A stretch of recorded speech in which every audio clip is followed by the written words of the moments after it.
Hello, hello, hello. Today we talk about your breathing and chest breathing, shallow breathing. So I'm going to go over that and I'm going to tell you some hints that I use with my students to take out that chest breathing, okay? Because it's such a day, yeah, yeah, yeah. Such a mighty fine day, yeah. Ooh, you know what? When I'm teaching, so much of the time I see people, students, singers, lift their chest and chest breathe, and they don't get to a nice deep breath. And you're going to need that for certain exercises. I'm going to go over one exercise right now and show you how you can get out of breath and then show you how to take a nice deep breath. So if I'm down here, I'm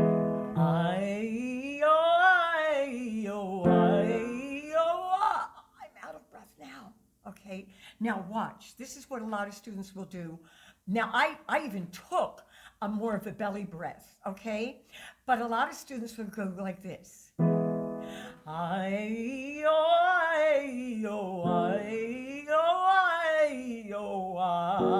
Now, I made it because I took a nice deep breath. One of my students does do that. She doesn't lift her whole body, but I see the chest move up, and she has no problem. I'm going to talk about that later. That is the caveat. Okay, but other students, they can't get through the exercise. You take a nice deep breath. Now you can go into the upper chamber by, like that. Just don't pull the abdominals in. They already lifted. Whenever you lift the chest, your abdominals are going to go in, okay? But you don't pull in.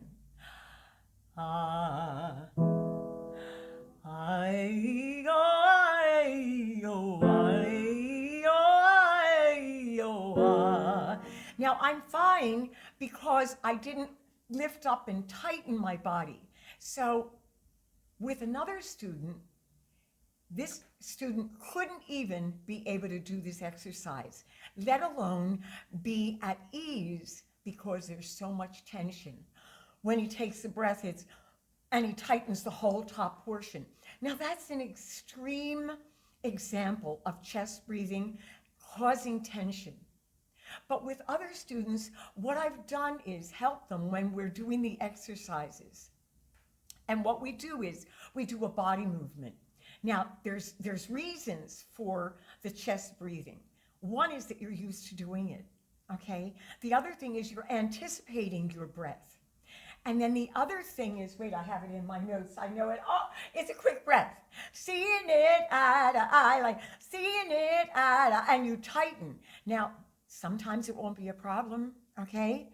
At other times, it will be a problem because after you did that, you're pulling down, and now you're creating tension, and then the next breath might be another quick one, and you needed a long one.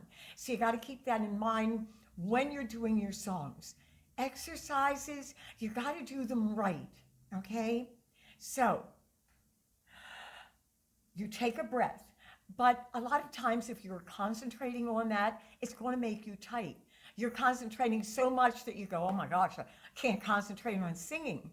So what I have are several things. One is boxing it. But now,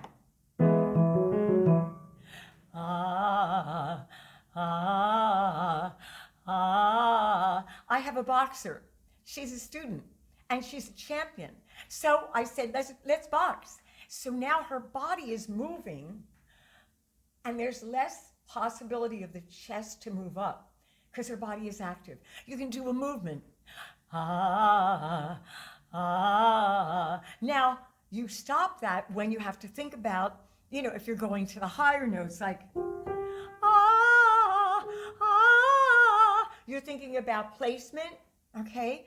Then you're going to stop, but when you're doing the normal exercises and you don't have to think of it and you're used to exercising and the breathing is a problem, then you want to get rid of that breathing. Because I have singers that they're singing great, but they're chest breathing and they're running out of air when they sing, okay? So we do in our exercises different things to get them to be able to leave it, okay? And just naturally breathe. I have another thing I think. Oh, your legs and your arms. So sometimes I'll say, put the one leg out. Ah, or bring the body down. Ah, ah. So that's going to help the body to move, and you're not concentrating so much on your breathing. Because a lot of times when you're so intent on it, or trying to get what I'm teaching, which is doing the belly breathing, you're so intent to get it that you start getting more tense. So we have to get rid of it. A lot of times we have to get rid of the brain, because if you're thinking too much, what's going to happen? You're just going to be getting too tense, okay? Now, the thing is that you want to practice your breathing outside of when you're doing your singing or when you're doing your vocal exercises. So what you want to do is belly breathing. Now, several things you can do with belly breathing. One is if you're with a chair and your body, now this is going to be kind of odd. I don't know whether I'm going to be in frame for this. So what you want to do is you want to go like this. You want to bend over, okay? And allow this area here, I'm going to use my other hand, okay? When you're bent over and you want to be parallel, I'm not parallel right now, okay? And so gravity is going to pull your abdominals down. So you're breathing right here. You're taking a nice breath. The other thing is you can put your hands here, here, like this, okay? But the whole idea is that you are breathing lower.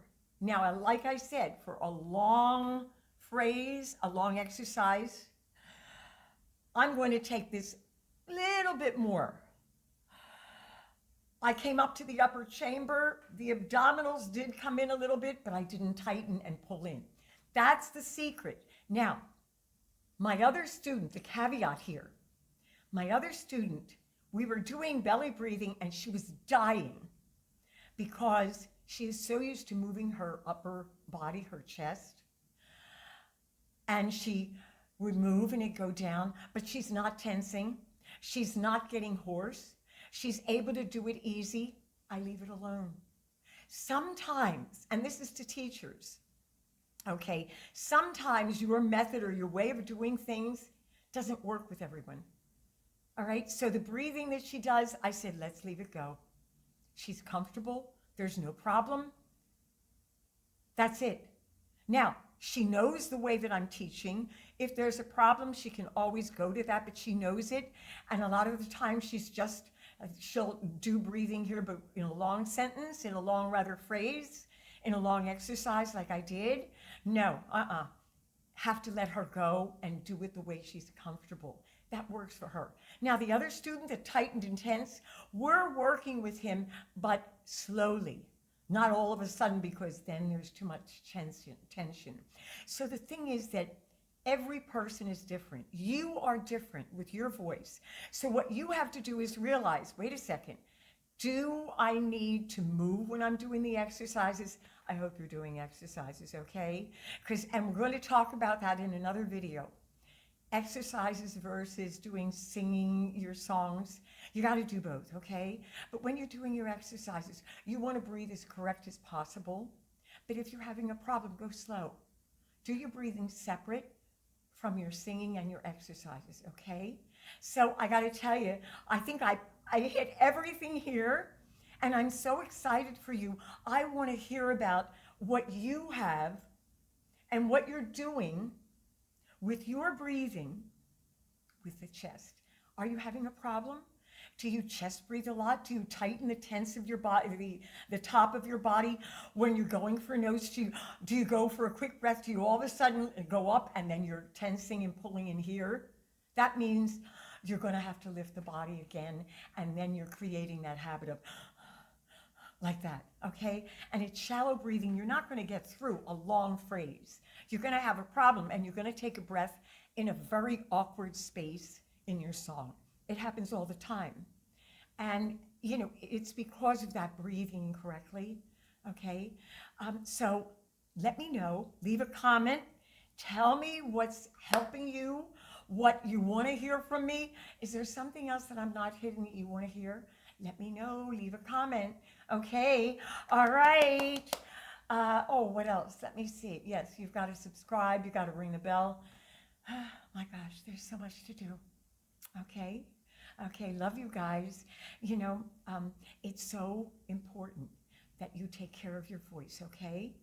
So breathing a little bit deeper is so much more healthy, as well as great for your singing. Okay, it's going to make a difference. Okay, because it's such a day, yeah, such a mighty fine day. Yeah. See, I breathed down here. I didn't move. Woo-hoo. Bye.